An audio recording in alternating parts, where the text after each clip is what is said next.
Hi, I just wanted to do a real quick video today to warn you about something I got scammed on. This is called the Wizard Library Order of the Phoenix. It's a Book Nook that runs about $38 to $45 depending upon where you buy it. Actually, I purchased it because I thought it was a kit. And I sometimes like to grab these kits and modify them and make them my own. So at that price point, I thought a Book Nook at $40. That's not enough. It's probably just a kit. Well, it wasn't. I should have read it more carefully. It is actually a completed Book Nook.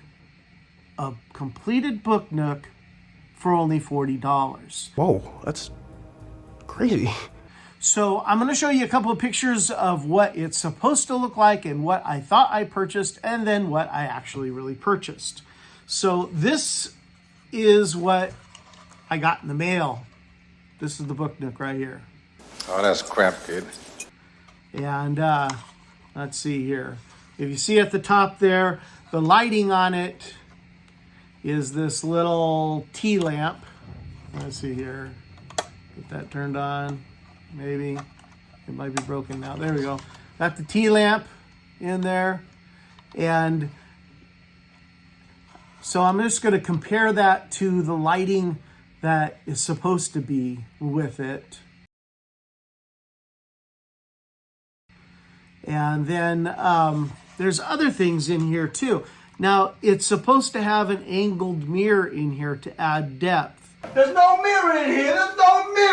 And there is no angled mirror.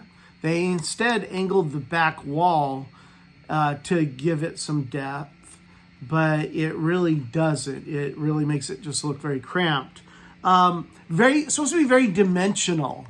I want to point out that the pictures show a window with actual shelves on it, etc. And instead what I got was just a piece of wood glued to the side of the unit with a picture of a window on it. The door just looks terrible.